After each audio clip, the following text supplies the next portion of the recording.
यह कहानी है एक छोटे से गांव की जहां लगातार एक हफ्ते से कड़ाके की बारिश पड़ रही थी। इस गांव में बिजली की समस्या थी, जिस कारण लोग रात को अपने अपने घर में डिबिया या फिर मोमबत्ती जलाया करते थे। इस गांव के लोगों में एक दूसरे के प्रति बहुत इखलास और प्रेम भाव था। सभी लोग एक दूसरे की हर कामों में मदद करते थे।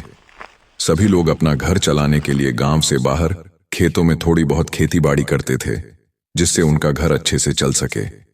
अब जून का महीना लगभग खत्म ही होने को चला है और बरसात का मौसम चालू हो चुका है।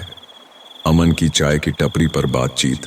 कुछ लोग अमन की चाय की टपरी पर बैठे हुए एक दूसरे से बातें कर रहे हैं और अपने अपने किस्से कहानी बता रहे हैं। अरे भाई, बारिश के इन दिनों में अमन की चाय की टपरी पर बैठकर चाय पीने में जो मज़ा है ना भाई, वो और कहीं नहीं है। अरे हाँ भाई, बिल्कुल सही बोला आपने।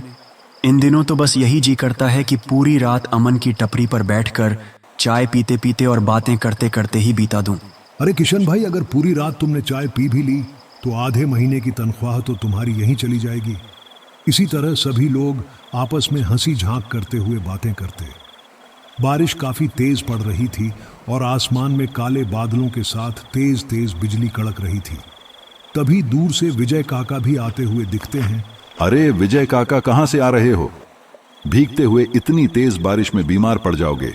यहां आओ और एक कप चाय पी लो और इसी बहाने हमें अपनी कहानियां भी सुना देना।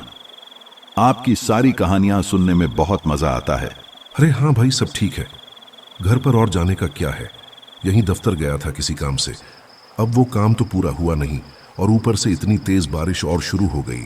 अरे हाँ काका, इस बारिश से तो हम भी परेशान हैं, लेकिन इस बारिश में यहाँ अमन की टपरी पर बैठकर सभी दोस्तों के साथ चाय पीने में बहुत आनंद आता है और साथ में आपकी कहानियां सुनने में तो और भी ज्यादा मजा आ जाता है। अरे हाँ काका, सुनाओ ना अपनी एक दो कहानी। ठीक है बेटा, तुम कहते हो तो रुक जाता हूँ। पर बेटा, मैं तुम्हें जो कहानियां सुनाता हूँ वो सब कहानियां नहीं, एक सच्ची घटनाएं होती हैं। अरे काका, चलो मान लिया आपकी सभी कहानियां सच्ची होती हैं। अब तो आ जाओ। ठीक है बेटा, आज मैं तुम्हें इन्हीं दिनों की एक अपने साथ घटित विचित्र कहानी सुनाता हूँ। अरे भाई, अमन काका के लिए एक कप कड़क चाय लगाओ। तो यह कहानी है उस समय की, जिस समय मैं 30 वर्ष का हुआ करता था। काली अंधेरी रातें और उन रातों में तेज बिजली के साथ बारिश पड़ रही थी। मैं अपने दफ्तर से अपने मित्र सुनील वर्मा के घर जा रहा था। दूर दूर तक कोई भी नजर नहीं आ रहा था, सिर्फ बारिश की बूंदें और चारों तरफ पानी ही पानी। मैं चलता जा रहा था। दूर से मुझे एक व्यक्ति दिखता है। जब मैं उसके पास जाता हूं और उससे पूछता हूं, अरे भाई क्या हुआ, यहां इतनी तेज बारिश में क्यों खड़े हो? घर का रास्ता भटक गए क्या? नहीं भाई, रास्ता नहीं भटका, बल्कि घर जाने से डर रहा हूँ, क्योंकि आगे बारिश के पानी से रास्ता बंद है और जंगल के रास्ते से अकेला जाने में डर लग रहा है। वैसे तुम कहाँ जा रहे हो भाई साहब, इतनी तेज बारिश में? अरे कहीं नहीं दोस्त, मैं अपने मित्र सुनील वर्मा के घर जा रहा था। अरे सुनील वर्मा जी, उनका घर मैंने देखा है। उनके घर को 2 रास्ते जाते हैं, एक सीधा और एक जंगल से होता हुआ। अब सीधा रास्ता तो बंद हो चुका है बारिश के पानी से। अब सिर्फ यही जंगल वाला रास्ता बचा है। थोड़ा दूर पड़ेगा, लेकिन सीधा सुनील वर्मा जी के घर ही पहुंचेगा और मुझे भी इसी रास्ते घर जाना है। तो दोनों साथ मिलकर सफर तय करते हैं। दोनों साथ रहेंगे तो डर भी नहीं लगेगा। मुझे भी इसकी बातों पर विश्वास आ गया और मैंने भी उसके साथ जंगल के रास्ते से ही जाने के लिए हाँ में सिर हिला दिया। फिर हम दोनों उस जंगल के रास्ते से ही आगे बढ़ने लगे। चारों ओर घने जंगल और घने जंगलों में सिर्फ जंगली जानवरों के गुर्राने की आवाज ही आ रही थी। डर तो मुझे भी काफी लग रहा था, क्योंकि इतनी तेज बारिश और यह जंगली जानवरों का गुर्राना और अनजान सड़क पर अनजान व्यक्ति जो मुझे जंगल के रास्ते से जाने के लिए कहता है, यह सब मुझे काफी अजीब लग रहा था। लेकिन मैं कुछ नहीं कर सकता था, इसलिए मैं भी उस व्यक्ति के साथ आगे बढ़ता चला जा रहा था। क्या पता यह व्यक्ति मुझे मेरी मंजिल तक पहुंचा ही दे। बारिश अब अपना और विकराल रूप ले चुकी थी। बारिश पहले के मुकाबले बहुत तेज हो चुकी थी। फिर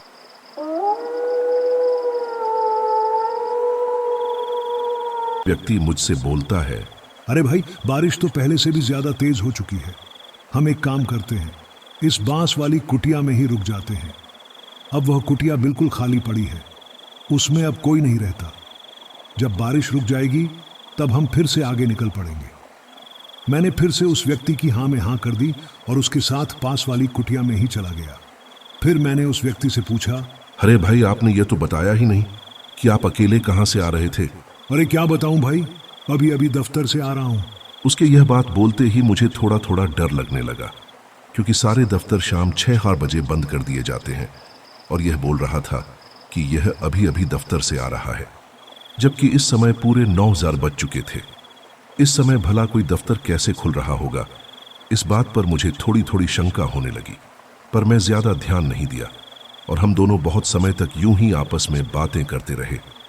लेकिन बारिश रुकने का नाम ही नहीं ले रही थी।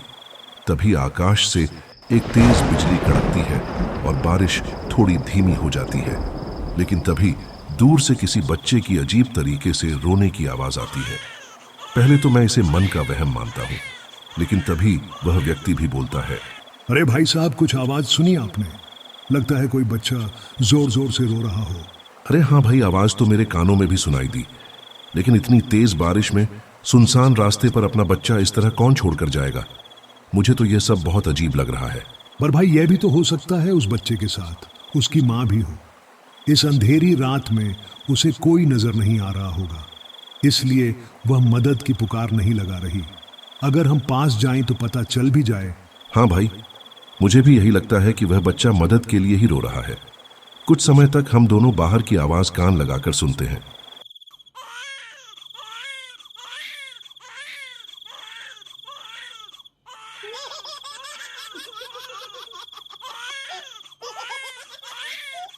वो आवाज स्पष्ट सुनाई पड़ रही थी। कभी तो किसी बच्चे की रोने की आवाज आ रही थी, तो कभी किसी लड़की की हंसने और गाने की आवाज। मैं तो काफी डर चुका था। हमें एक बार चलकर देखना चाहिए, शायद वह बच्चे मुसीबत में हैं। अरे भाई, अगर कोई मुसीबत में हो भी तो इस तरह हंसता और गाता कौन है? मुझे तो ये कुछ अजीब लग रहा है। मुझे कुछ भी ठीक नहीं लग रहा। अरे चलिए ना, एक बार चलने में क्या जाता है? क्या पता वह बेचारे सच में मुसीबत में हो। फिर हम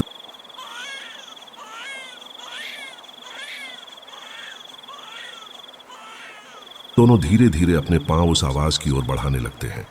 उस आवाज के पीछे पीछे जाते हुए हम एक घने जंगल में पहुंच जाते हैं। इस तेज बारिश की बूंदें शरीर पर सुई चुभना सा लग रहा था। देखिए, इधर से आ रही है ये आवाज। चलो चलो, जल्दी चलकर देखते हैं। हम दोनों उस आवाज के पीछे पीछे एक घनघोर जंगल के बीच आ चुके थे। रात के अंधेरे में ज्यादा दूर तक आंखों से देख पाना मुश्किल हो रहा था।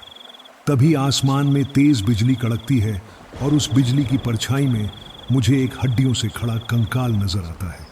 यह दृश्य देखने के बाद मेरी रूह कांप जाती है। अरे भाई, हमें शीघ्र ही यहां से निकलना चाहिए। यहां कुछ भी ठीक नहीं हो रहा। अभी आपने देखा ना वो परछाई? कौन सी परछाई? मुझे तो कोई परछाई नहीं दिखी। हमें जल्दी आगे जाना चाहिए। देखो, वह बच्चा फिर से कितनी जोर जोर से रो रहा है। लगता है ज्यादा मुसीबत में है। जल्दी चलो, आगे बढ़ो। अब मुझे उस व्यक्ति पर से भी विश्वास हटने लगा था, क्योंकि वह व्यक्ति मुझे आगे ले जाने के लिए बहुत मजबूर कर रहा था। तभी एक बांस का पेड़ जमीन पर गिर जाता है। मुझे तो यह सब कुछ बहुत अजीब लग रहा था, लेकिन मेरे साथ जो व्यक्ति था वह बिना डरे और बिना घबराए उस बांस के पेड़ को पार कर आगे बढ़ जाता है और फिर मुझसे बोलता है, अरे आओ भाई, पीछे क्यों खड़े हो? जल्दी इस बांस के पेड़ को पार करो। मैं धीरे धीरे अपने कदम आगे की ओर बढ़ाता हूँ। तभी मुझे एक बात याद आ जाती है और मैं अपने कदम वहीं पर रोक देता हूँ। फिर वह व्यक्ति अपने गुस्से भरी आवाज में बोलता है, अरे आइए ना, क्यों रुक गए? यहाँ 2 बच्चे मुसीबत में हैं और आप आगे बढ़ने से भी डर रहे हो। जल्दी आओ।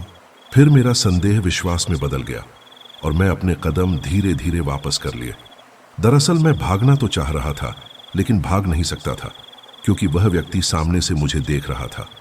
कुछ देर बाद ही दोबारा से तेज बिजली कड़कती है और वह व्यक्ति अपने असली रूप में आ जाता है। और वही आवाज जो इतनी देर से गूंज रही थी, इस आवाज में वह जोर जोर से हंसने लगता है।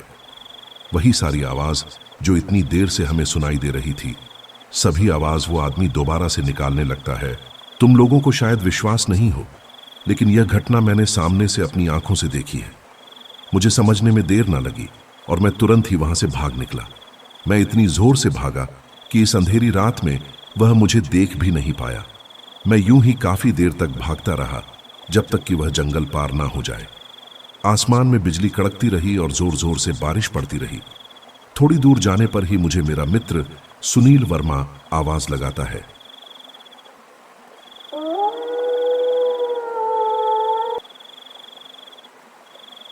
अरे विजय, मेरे घर का रास्ता याद नहीं रहा था तुझे? कहाँ रह गया था? इतनी देर हो गई। मैंने सोचा कहीं रास्ते में फंस गया होगा, इसलिए मैं भी तुम्हें ढूंढता ढूंढता यहाँ तक आ गया।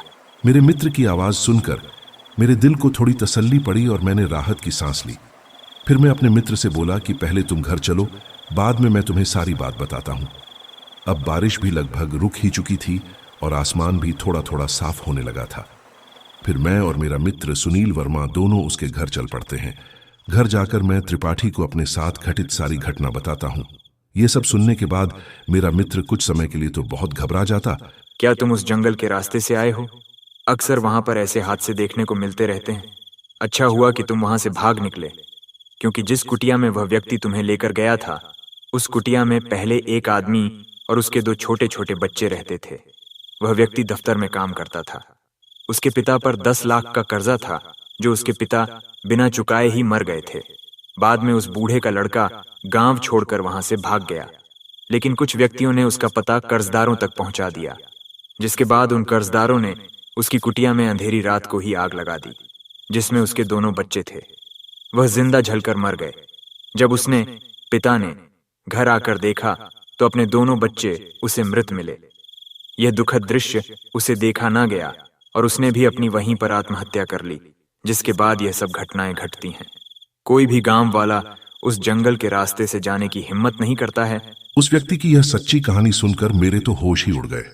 सुबह होते ही मैं तो अपने घर लौट आया और फिर कभी भी ना ही उस जंगल के रास्ते को गया और ना ही फिर मैं अपने मित्र सुनील वर्मा के घर गया। अब जब भी मुझे अपने मित्र से मिलना होता है तो मैं उसे अपने घर ही बुला लेता हूँ। पर विजय काका, आपको बांस के पेड़ गिरने पर वह कौन सी बात याद आई जो आप आगे नहीं गए? अरे किशन, क्या तुम्हें पता नहीं, अगर रात को बांस का पेड़ सामने गिर जाए तो फिर उसे पार करके आगे नहीं बढ़ना चाहिए। यह बहुत पहले से बड़े बुजुर्गों का कहना है कि अगर रात को बांस का पेड़ टूटकर आपके रास्ते पर गिर जाए तो अपना रास्ता बदल लो, मगर उसे पार करने की भूल ना करना।